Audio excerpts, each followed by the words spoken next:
Hello dear students, Unit 4 of Financial Accounting 6 subject is Alteration of Share Capital and Internal Reconstruction. In this video, I'm going to solve a simple problem on internal reconstruction. Balance sheet of Ramdev Limited on 31st March 2021 is as follows. So you can see shares of 100 rupees each, debentures of 1000 rupees each, creditors, bills payable and bank overdraft. On the asset side, you have goodwill, buildings, plants, stock, debtors, cash, preliminary expenses and P&L account. Now, if you look at the adjustments, the equity shares to be reduced to 50 rupees each. So equity shares 2000 shares of 100 each reduced to 50 rupees each. So your journal entry will be old equity share capital account data 2000 into 100 from balance sheet to new equity share capital 2000 into 50 given in the adjustment, and the balance amount to capital reduction. Whatever benefit you have, you will transfer it to capital reduction. So 2 lakh rupees worth equity shares reduced to 1 lakh rupees. So 1 lakh rupees is the benefit that you have got. You transfer it to capital reduction account. Conversion of equity shares of 100 rupees to 50 rupees. So your second adjustment is 5% debentures to be converted to 7.5% debentures of 1000 each. So 5% was the interest that you were paying on the debentures earlier. Now you have promised the debenture holders that you will be paying 7.5% interest. Okay, so 5% interest carrying debentures have become 7.5% interest carrying debentures. So instead of 200 debentures of 1000 each, you have converted it into 100 debentures of 1000 each. Okay, so have a look. 5% debentures to 7.5% debentures to capital reduction. Here in this problem, we will not be writing debentures account data to debenture holders because you are not making any payment to the debenture holders. You're just converting them to 7.5% debentures. So ಈ ಪ್ರಾಬ್ಲಮ್ನಲ್ಲಿ ನಾವು debentures to debenture holders ಅಂತ ಯಾಕೆ ಬರೀತಾ ಇಲ್ಲ ಆ particular entry ಅಂದರೆ ನಾವು debenture ಹೋಲ್ಡರ್ಸ್ಗೆ payment ಮಾಡ್ತಾ ಇಲ್ಲ. 5% ಡಿಬೆಂಚರ್ಸ್ನ 7.5% ಡಿಬೆಂಚರ್ಸ್ಗೆ ಕನ್ವರ್ಟ್ ಮಾಡ್ತಿದ್ದೀವಿ. ಸೊ ಕನ್ವರ್ಟ್ ಮಾಡುವಾಗ debentures account data to debenture holders account ಅಂತ ಬರೆಯೋ ಯಾವ ಅಗತ್ಯನೂ ಇರೋದಿಲ್ಲ. So directly you can write 5% debentures account data to 7.5% debentures to capital reduction. So 200 debentures of 1000 each ಅನ್ನೋದು ನಿಮ್ಮ ಬ್ಯಾಲೆನ್ಸ್ ಶೀಟ್ನಲ್ಲಿದೆ. 100 ಡಿಬೆಂಚರ್ಸ್ ಆಫ್ 1000 ಈಚ್ ಅನ್ನೋದು ನಿಮ್ಮ ಅಡ್ಜಸ್ಟ್ಮೆಂಟ್ಸಲ್ಲಿ ಕೊಟ್ಟಿದ್ದಾರೆ second ಅಡ್ಜಸ್ಟ್ಮೆಂಟ್ನಲ್ಲಿ.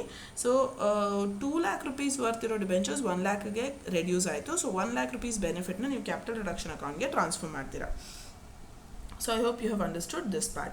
So debentures to debenture holders ಅಂತ ಬರೆಯೋದು ಪೇಮೆಂಟ್ ಇದ್ದಾಗ ಮಾತ್ರ, ಕನ್ವರ್ಷನ್ ಇದ್ದರೆ ಅಲ್ಲ. ಸೊ 5% ಡಿಬೆಂಚರ್ಸ್ನ 7.5% ಡಿಬೆಂಚರ್ಸ್ ಆಗಿ ಕನ್ವರ್ಟ್ ಮಾಡ್ತಾ ಇದ್ದೀವಿ. ಸೊ ಯಾವುದೇ ರೀತಿಯ ಪೇಮೆಂಟ್ ಮಾಡ್ತಾ ಇಲ್ಲ, ಹಾಗಾಗಿ ಡಿಬೆಂಚರ್ಸ್ ಟು ಡಿಬೆಂಚರ್ ಹೋಲ್ಡರ್ಸ್ ಈ ಪ್ರಾಬ್ಲಮ್ನಲ್ಲಿ ಬರೋದಿಲ್ಲ. Next let's go to the third adjustment. ಎಲ್ಲ ರಿವ್ಯಾಲ್ಯೂಯೇಷನ್ ಆಫ್ ಅಸೆಟ್ಸ್ ಆಗಿದೆ. We will look at it later on. Creditors agreed to forego 1/4 of the amount due to them in return for shares for the balance. So creditors ಗೆ ಕೊಡುವ ಹಣದಲ್ಲಿ 1/4 ಕಾಲ್ ಭಾಗ ಅವರು ಬಿಡಕ್ಕೆ ready ಇದ್ದಾರೆ, but remaining 3/4 ಅವ್ರಿಗೆ shares ಕೊಡಬೇಕು. So how much is creditors value? 50,000. ಇದರಲ್ಲಿ 1/4 ಅಂದರೆ ಕಾಲ್ ಭಾಗ ಅಂದರೆ 12,500ನ ದೇ ಆರ್ ಫೋರ್ ಗೋಯಿಂಗ್, ಅಂದರೆ ಓಕೆ ನಮಗೆ ಕೊಡೋದು ಬೇಡ, ನೀವು ಪೇಮೆಂಟ್ ಮಾಡೋದು ಬೇಡ ಅಂತ ಹೇಳ್ತಿದ್ದಾರೆ. ರಿಮೈನಿಂಗ್ 37,500 ಅಂದರೆ ಇನ್ನೊಂದು ಮುಕ್ಕಾಲು ಭಾಗ 3/4ನ ಮಾತ್ರ ನೀವು ಅವ್ರಿಗೆ ಶೇರ್ಸ್ ರೂಪದಲ್ಲಿ ಪೇ ಮಾಡಬೇಕು. So your entry will be creditors account data to new equity share capital 3/4 of 50,000 ಅಂದರೆ 37,500ನ ಶೇರ್ಸ್ ರೂಪದಲ್ಲಿ ಪೇ ಮಾಡ್ತೀರಾ. ರಿಮೈನಿಂಗ್ 1/4 ಅವ್ರು ಫೋರ್ ಗೋ ಮಾಡ್ತಿದ್ದಾರೆ, ಅಂದರೆ ಅವರು ಬಿಡ್ತಾ ಇದ್ದಾರೆ, ಇಟ್ಸ್ ಓಕೆ ನೀವು ನಮಗೆ ಪೇ ಮಾಡೋದು ಬೇಡ ಅಂತ ಹೇಳ್ತಿದ್ದಾರೆ. So that amount is a benefit to us, liability ಕಮ್ಮಿ ಆಯ್ತಿದ್ದು. ಸೊ ಹಾಗಾಗಿ ಅದನ್ನು ನೀವು ಟು ಕ್ಯಾಪಿಟಲ್ ರಿಡಕ್ಷನ್ ಅಂತ ಟ್ರಾನ್ಸ್ಫರ್ ಮಾಡ್ತೀರಾ. So creditors account debtor to new equity share capital because you are giving them shares for the balance amount, and 1/4 they are foregoing. So 1/4 forego ಮಾಡಿದ್ರೆ ಅಂದರೆ ಬಿಟ್ಟು ಹಾಕಿದ್ರೆ 3/4 ಅನ್ನೋದಕ್ಕೆ ನೀವು ಪೇಮೆಂಟ್ ಮಾಡಬೇಕು. ಸೊ ಶೇರ್ಸ್ನಲ್ಲಿ ಪೇ ಮಾಡ್ತಿದ್ದೀರಾ. being cancellation of 1/4 of the amount due to creditors in return for shares for the balance. So ಇದು ನಿಮ್ಮ ಅಡ್ಜಸ್ಟ್ಮೆಂಟಲ್ಲೇ ಕೊಟ್ಟಿದ್ದಾರೆ. So that will be your third entry. And next for the fourth entry, you can have a look at the question. Goodwill and other fictitious assets to be written off, and ಬೇರೆ ಎಲ್ಲ assets revalue ಆಗಿದೆ. So ಇದರಲ್ಲಿ ಯಾವುದಾದ್ರೂ asset value ಜಾಸ್ತಿ ಆಗಿದೆಯಾ ಅಂತ ನೋಡ್ಕೋಬೇಕು. ಜಾಸ್ತಿ ಆಗಿದ್ರೆ ಮತ್ತೆ ಸೆಪರೇಟ್ ಎಂಟ್ರಿ ಬರೀಬೇಕಾಗುತ್ತೆ. So let's have a look. Buildings 80,000 ಇರೋದು 72,000 ಆಗಿದೆ. ಪ್ಲ್ಯಾಂಟ್ 1,50,000 ಇರೋದು 1,40,000 ಆಗಿದೆ. ಸ್ಟಾಕ್ 50,000 ಇರೋದು 45,000 ಆಗಿದೆ. ಸೊ ಎಲ್ಲ ಅಸೆಟ್ಸು ಕಮ್ಮಿನೇ ಆಗಿರೋದು. ಆ್ಯಂಡ್ ಡೆಟರ್ಸ್ನಲ್ಲಿ ನೀವು ರಿಸರ್ವ್ಸ್ ಇಡ್ತಾ ಇದ್ದೀರಾ ಅಂತ ಹೇಳಿದ್ರೆ that's again decrease in the value of the asset. So ಇವೆಲ್ಲ ಅಸೆಟ್ಸು ಕಮ್ಮಿನೇ ಆಗಿರೋದ್ರಿಂದ ಲಾಸ್ಟ್ ಎಂಟ್ರಿನಲ್ಲಿ ಡೈರೆಕ್ಟಾಗಿ ಬಂದುಬಿಡುತ್ತೆ. ಅಸೆಟ್ ವ್ಯಾಲ್ಯೂ ಜಾಸ್ತಿ ಆಗಿದ್ದರೆ ಮಾತ್ರ separate entry asset accounted to capital reduction ಬರೀಬೇಕಿತ್ತು. ಬಟ್ ಇಲ್ಲಿ ಎಲ್ಲ ಅಸೆಟ್ಸ್ ವ್ಯಾಲ್ಯೂ ಕಮ್ಮಿನೇ ಆಗ್ತಾ ಇರೋದ್ರಿಂದ ಲಾಸ್ಟ್ ಎಂಟ್ರಿನಲ್ಲಿ ಇದಿಷ್ಟನ್ನು ಬರೆದ್ರೆ ಆಯಿತು, along with good will and other fictitious assets. So have a look at the balance sheet. Good will, preliminary expenses, P&L account ಸಂಪೂರ್ಣವಾಗಿ ತೆಗೆದು ಹಾಕ್ಬಿಡ್ಬೇಕು ಬ್ಯಾಲೆನ್ಸ್ ಶೀಟ್ನಿಂದ. ಆಮೇಲೆ ರಿವ್ಯಾಲ್ಯೂಡ್ ಅಸೆಟ್ಸ್ ಏನೇನಿರುತ್ತೆ ಅದನ್ನು ತೊಗೊಳ್ತಾ ಹೋಗಬೇಕು. So have a look. Capital reduction account, deter. So ಈ amounts ಎಲ್ಲಿಂದ ಬಂತು? your entries, first entry, second entry, 1 lakh, 1 lakh, 2 capital reduction 1 lakh in first entry, 2 capital reduction 1 lakh in second entry, 2 capital reduction 12,500 in the third entry. ಇಲ್ಲಿ ನೀವು ನೋಡಬಹುದು third entry ಇದೆ ಸ್ಲೈಡಲ್ಲಿ ಕಾಣಿಸ್ತಿದೆ. So 12,500. So put together you have 2,12,500 in your capital reduction account. ಇದನ್ನು ಯಾವುದಕ್ಕೆ ಬಳಸ್ತೀವಿ? Profit and loss account, preliminary expenses, goodwill ಇದನ್ನೆಲ್ಲ write off ಮಾಡೋಕ್ಕೆ ತೆಗೆದು ಹಾಕೋಕ್ಕೆ ನಿಮ್ಮ ಬ್ಯಾಲೆನ್ಸ್ ಶೀಟಿಂದ. So to P&L account 1 lakh, to preliminary expenses 4,500, to goodwill 70,000 as it is balance ಶೀಟ್ನಲ್ಲಿ ಇರುವಂತಹ ಕಂಪ್ಲೀಟ್ ಹಣನ ಇಲ್ಲಿ ಬರೀತಿದ್ದೀವಿ. ಟು ಬಿಲ್ಡಿಂಗ್ಸ್ 80,000 ನಿಮ್ಮ ಬ್ಯಾಲೆನ್ಸ್ ಶೀಟ್ನಲ್ಲಿದೆ, 72,000 ಅಡ್ಜಸ್ಟ್ಮೆಂಟಲ್ಲಿ ಕೊಟ್ಟಿದ್ದಾರೆ ಹೊಸ ವ್ಯಾಲ್ಯೂ. ಸೊ 8,000 ಕಮ್ಮಿ ಆಗಿದೆ. ಸೊ ಇಲ್ಲಿ write it as to buildings.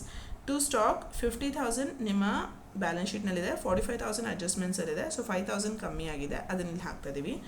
To plant 1,50,000 balance ಶೀಟ್ನಲ್ಲಿದೆ, 1,40,000 ಅಡ್ಜಸ್ಟ್ಮೆಂಟ್ಸ್ನಲ್ಲಿದೆ. ಸಬ್ಟ್ರಾಕ್ಟ್ ಮಾಡಿದ್ರೆ 10,000 ರುಪೀಸ್ ಬರುತ್ತೆ. To reserve for bad debts 2,500 reserves maintain ಮಾಡಿ ಅಂತ ಹೇಳಿದ್ದಾರೆ ಬ್ಯಾಡ್ ಡೆಟ್ಸ್ದು, ಅದನ್ನು ತೆಗಿತಾ ಇದ್ದೀವಿ. So remaining goodwill full amount from the balance sheet 70,000 ಬರಿತೀವಿ. ಇಷ್ಟೆಲ್ಲ ತೆಗೆದ ಮೇಲೂ you still have a balancing figure. ಇಷ್ಟೆಲ್ಲ ತೆಗೆದ್ರು 12,500 ರುಪೀಸ್ ಮಿಕ್ಕುತ್ತೆ. ಇದಿಷ್ಟನ್ನು ಟೋಟಲ್ ಮಾಡಿದ್ರೆ 2 lakh ರುಪೀಸ್ ಬರುತ್ತೆ. 1 lakh plus 4,500 plus 8,000 plus 5,000 plus 10,000 plus 2,500 plus 70,000 ಇಷ್ಟನ್ನು ಟೋಟಲ್ ಮಾಡಿದ್ರೆ 2 lakhs ಬರುತ್ತೆ. ಸೊ 2,12,500 2 lakhs ಹೋದರೆ ಇನ್ನೂ 12,500 ಮಿಕ್ಕಿರುತ್ತೆ ಇಷ್ಟೆಲ್ಲ ಅಸೆಟ್ಸ್ ತೆಗೆದ ಮೇಲೂ. ಸೊ ಏನು ಬ್ಯಾಲೆನ್ಸ್ ಮಿಕ್ಕಿರುತ್ತೋ ಕ್ಯಾಪಿಟಲ್ ರಿಡಕ್ಷನ್ ಅಕೌಂಟಲ್ಲಿ ಅದನ್ನು ನೀವು ಕ್ಯಾಪಿಟಲ್ ರಿಸರ್ವ್ಗೆ ಟ್ರಾನ್ಸ್ಫರ್ ಮಾಡ್ತಾರೆ. ಸೊ ಇಷ್ಟು ಪ್ರಾಬ್ಲಮ್ಸ್ ನೋಡ್ದಲ್ಲೂ ಇಲ್ಲಿ ಕ್ಯಾಪಿಟಲ್ ರಿಸರ್ವ್ಗೆ ಬ್ಯಾಲೆನ್ಸೇ ಮಿಕ್ತಿರಲಿಲ್ಲ. ಸೊ ಎಲ್ಲ ಅಸೆಟ್ಸ್ನು ರೈಟ್ ಆಫ್ ಮಾಡಿಬಿಟ್ಟು ಉಪಯೋಗ ಆಗ್ತಿತ್ತು ನಿಮ್ಮ capital reduction account balance. So ಈ ಪ್ರಾಬ್ಲಮ್ನಲ್ಲಿ ಇಷ್ಟೆಲ್ಲ ಅಸೆಟ್ಸ್ನು ತೆಗೆದು ಹಾಕಿದ್ರೂ ಇನ್ನೂ ಬ್ಯಾಲೆನ್ಸ್ ಮಿಕ್ಕಿದೆ. ಸೊ ಆ ಥರ ಬ್ಯಾಲೆನ್ಸ್ ಮಿಕ್ಕಿದಾಗ ಅದನ್ನು ನೀವು ಕ್ಯಾಪಿಟಲ್ ರಿಸರ್ವ್ ಅಂತ ತೋರಿಸ್ತೀರ. ಇದನ್ನು ನೀವು liabilities side of your balance ಶೀಟ್ನಲ್ಲಿ ರಿಸರ್ವ್ಸ್ ಆ್ಯಂಡ್ ಸರ್ಪ್ಲಸ್ ಕೆಳಗಡೆ ತೋರಿಸ್ತೀರ ಈ ಅಮೌಂಟನ್ನ. Okay, so utilization of capital reduction account balance in writing of P&L account, preliminary expenses and goodwill and other assets, and balance transfer to capital reserve account. So inno balance mikkidre capital reduction account alli you transfer it to capital reserve account. Okay, so I hope you have understood the journal entries. So let's move on to the reconstructed balance sheet. Issued capital equity shares of rupees 50 each. So this was there in your first entry, 1 lakh rupees ನಿಮ್ಮ first ಎಂಟ್ರಿನಲ್ಲಿ ಬಂದಿದೆ. Third ಎಂಟ್ರಿನಲ್ಲಿ 37,500 rupees worth ಅದು ಶೇರ್ಸ್ನ ನೀವು ನಿಮ್ಮ ಕ್ರೆಡಿಟರ್ಸ್ಗೆ issue ಮಾಡ್ತಿದ್ದೀರಾ. So ಇದೆರಡೂ add ಮಾಡಿಕೊಂಡು ನಾನು 1,37,500 ಬರಿತಾ ಇದ್ದೀನಿ. ಸೊ ಹೊಸ ಈಕ್ವಿಟಿ ಶೇರ್ಸು ನೀವು ನಿಮ್ಮ ಈಕ್ವಿಟಿ ಶೇರ್ಸ್ನ ಕನ್ವರ್ಟ್ ಮಾಡಿದ್ದೀರಾ 50 ರುಪೀಸ್ಗೆ ನಿಮ್ಮ ಫಸ್ಟ್ ಎಂಟ್ರಿನಲ್ಲಿ ನೀವು ಅದನ್ನು ಬರೆದಿದ್ದೀರಾ. So to new equity share capital 1 lakh ಅಂತ ನಿಮ್ಮ ಫಸ್ಟ್ ಎಂಟ್ರಿನಲ್ಲಿದೆ. ನಿಮ್ಮ ಥರ್ಡ್ ಎಂಟ್ರಿನಲ್ಲಿ to new equity share capital ಅಂತ ಕ್ರೆಡಿಟರ್ಸ್ಗೆ ಕೊಟ್ಟರು 37,500 ರುಪೀಸ್ ಇದೆ. So totally you have 1,37,500 equity shares. Next capital reserve ಅನ್ನೋದು ನಿಮ್ಮ ಫೋರ್ತ್ ಎಂಟ್ರಿನಲ್ಲಿ ಲಾಸ್ಟ್ ಎಂಟ್ರಿನಲ್ಲಿ 2 ಕ್ಯಾಪಿಟಲ್ ರಿಸರ್ವ್ ಅಂತ ಬಂದಿದೆ. That 12,500 will come under reserves and surplus. Okay, so this was not there in the balance sheet, but ಇದು reserves and surplus ಕೆಳಗಡೆ ಬರುತ್ತೆ. And ಇಲ್ಲಿ 1,37,500 ಫಸ್ಟ್ ಎಂಟ್ರಿ ಆ್ಯಂಡ್ ಥರ್ಡ್ ಎಂಟ್ರಿಯಿಂದ ಬರ್ತಾ ಇದೆ. ಈಗ ಡಿಬೆಂಚರ್ಸ್ ಅನ್ನೋರು 5% ಡಿಬೆಂಚರ್ಸ್ ಇದ್ದಿದ್ದು 7.5% ಡಿಬೆಂಚರ್ಸ್ ಆದರು. ಸೊ ನಿಮ್ಮ ಸೆಕೆಂಡ್ ಎಂಟ್ರಿನಲ್ಲಿ ನೀವು ನೋಡಿದ್ರೆ 7.5% ಡಿಬೆಂಚರ್ಸ್ 1 lakh ಇದೆ. So that amount you have to write under secured loans. Debentures ಅನ್ನೋದು ಯಾವಾಗಲೂ ಸೆಕ್ಯೂರ್ಡ್ ಲೋನ್ಸ್ ಕೆಳಗಡೆ ಬರುತ್ತೆ. ಸೊ ಸೆಕ್ಯೂರ್ಡ್ ಲೋನ್ಸ್ ಕೆಳಗಡೆ 7.5% ಡಿಬೆಂಚರ್ಸ್ 1 lakh ಬರೀಬೇಕು. And then current liability, so you have to write bills payable and bank overdraft as it is, because ಇದಕ್ಕೆ ಸಂಬಂಧಪಟ್ಟ ಯಾವುದೇ ರೀತಿಯ ಅಡ್ಜಸ್ಟ್ಮೆಂಟ್ಸು ಇಲ್ಲ ಬಿಲ್ಸ್ ಪೇಬಲ್ ಆ್ಯಂಡ್ ಬ್ಯಾಂಕ್ ಓವರ್ ಡ್ರಾಫ್ಟ್ಗೆ. ಬಟ್ ಕ್ರೆಡಿಟರ್ಸ್ನ ನಾವು ಬರೀತಾ ಇಲ್ಲ, ಬಿಕಾಸ್ ನಾವು ಕ್ರೆಡಿಟರ್ಸ್ಗೆ ಶೇರ್ಸ್ನ ಕೊಟ್ಬಿಟ್ಟು ಕಳಿಸ್ತಾ ಇದ್ದೀವಿ. ರಿಮೈನಿಂಗ್ ಅವರು ಫೋರ್ಗೋ ಮಾಡಿದ್ದಾರೆ. ಸೊ ಕ್ರೆಡಿಟರ್ಸ್ ಬರೆಯೋಷ್ಟಿಲ್ಲ. So have a look at your old balance sheet. Shares authorise capital ignored. Shares you have reduced to 50 rupees. So 1 lakh rupees ಆಗಿತ್ತು. ಬಟ್ ಕ್ರೆಡಿಟರ್ಸ್ಗೆ 37,500 ರುಪೀಸ್ದು ವರ್ತ್ ಶೇರ್ಸ್ನ ಕೊಡ್ತೀವಿ. ಅದೆರಡೂ ಸೇರಿಸಿ ನಾವು ಇಲ್ಲಿ ಹೊಸ ಬ್ಯಾಲೆನ್ಸ್ ಶೀಟ್ನಲ್ಲಿ ಬರೀತಿದ್ದೀವಿ. ಡಿಬೆಂಚರ್ಸ್ 5% ಡಿಬೆಂಚರ್ಸ್ ಅನ್ನೋದು 7.5% ಡಿಬೆಂಚರ್ಸ್ 107.5% ಡಿಬೆಂಚರ್ಸ್ ಆಫ್ 1000 ಈಚ್ ಅಂದರೆ 1 lakh ರೆಡ್ಯೂಸ್ ಆಗಿದೆ. ಸೊ 7.5% ಡಿಬೆಂಚರ್ಸ್ ಅನ್ನೋದನ್ನ ಸೆಕ್ಯೂರ್ಡ್ ಲೋನ್ ಕೆಳಗಡೆ ತೋರಿಸ್ತಿದ್ದೀವಿ. ಕ್ರೆಡಿಟರ್ಸ್ಗೆ ನಾವು ಶೇರ್ಸ್ ಕೊಟ್ಟು ಕಳಿಸಿದ್ವಿ. ಸೊ ಕ್ರೆಡಿಟರ್ಸ್ನ ನೀವು ಬರೆಯೋಕ್ಕೆ ಹೋಗೋಲ್ಲ ಹೊಸ ಬ್ಯಾಲೆನ್ಸ್ ಶೀಟಲ್ಲಿ. ಬಿಲ್ಸ್ ಪೇಬಲ್ ಆ್ಯಂಡ್ ಓವರ್ ಡ್ರಾಫ್ಟ್ನ ಆ್ಯಸ್ ಇಟ್ ಇಸ್ ಬರೀತೀರಾ, ಬಿಕಾಸ್ ಏನೂ ಅಡ್ಜಸ್ಟ್ಮೆಂಟ್ ಇಲ್ಲ ಇದಕ್ಕೆ ಸಂಬಂಧಪಟ್ಟಂಗೆ. ಸೊ ಹಾಗಾಗಿ ಆ್ಯಸ್ ಇಟ್ ಇಸ್ ಬರೀತೀರಾ. ಕ್ರೆಡಿಟರ್ಸ್ ಯಾಕೆ ಬರೀತಲ್ಲ, ಬಿಕಾಸ್ ಇವ್ರಿಗೆ ಪೇಮೆಂಟ್ ಮಾಡ್ತಿದ್ದಾರೆ ಶೇರ್ಸ್ ರೂಪದಲ್ಲಿ, ರಿಮೈನಿಂಗ್ ಅವರು ಫೋರ್ಗೋ ಮಾಡ್ತಿದ್ದಾರೆ. ಡಿಬೆಂಚರ್ಸ್ 7.5% ಡಿಬೆಂಚರ್ಸ್ಗೆ ಆಗಿ ಕನ್ವರ್ಟ್ ಆಗಿದೆ 1 lakh rupees, ಅದನ್ನು ಮಾತ್ರ ಸೆಕ್ಯೂರ್ಡ್ ಲೋನ್ಸ್ ಕೆಳಗಡೆ ತೋರಿಸ್ತೀರಾ. ಸೊ ಹೊಸ ಇಕ್ವಿಟಿ ಶೇರ್ಸ್ ಈ 1 lakh ಪ್ಲಸ್ ಈ 37,500 ಸೇರಿಸಿ ಬರೀತೀರಾ. ಸೊ ಹೊಸ equity shares 1 lakh plus 37,500. Capital reserve ಅನ್ನೋದು 4th ಎಂಟ್ರಿನಲ್ಲಿ 2 capital reserve balancing figure ಏನಿತ್ತು ಅದು ರಿಸರ್ವ್ಸ್ ಆ್ಯಂಡ್ ಸರ್ಪ್ಲಸ್ ಕೆಳಗಡೆ ತೋರಿಸ್ತೀರಾ. 7.5% ಡಿಬೆಂಚರ್ಸ್ ನಿಮ್ಮ ಸೆಕೆಂಡ್ ಎಂಟ್ರಿನಲ್ಲಿ ಬಂದಿದೆ. 7.5% debentures 1 lakh and bills payable and bank overdraft as it is old balance ಶೀಟಿಂದ ಬರೀತೀರಾ. But you will not write creditors because ಕ್ರೆಡಿಟರ್ಸ್ಗೆ payment ಮಾಡಿ ಕಳಿಸಾಯಿತು. So they are no longer your liabilities. So total liability is 3 lakhs. Asset side have a look.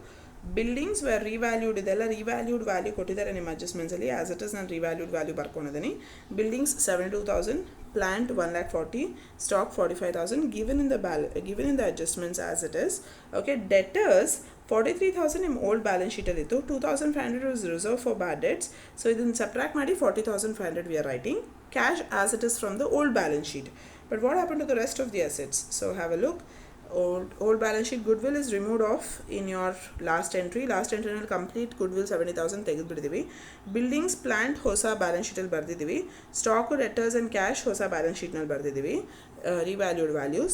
Preliminary expenses and P&L account are totally removed off in your last entry. So you can see in the last entry we have removed preliminary expenses and P&L account and goodwill completely. All the other assets revalued value we have written. Non-current assets kelagade buildings and plant, current assets kelagade stock, debtors and cash. So I hope you have understood this problem. If you have any doubts, always feel free to drop a comment in the comment section below. I will be very happy to solve your doubts. Thank you so much.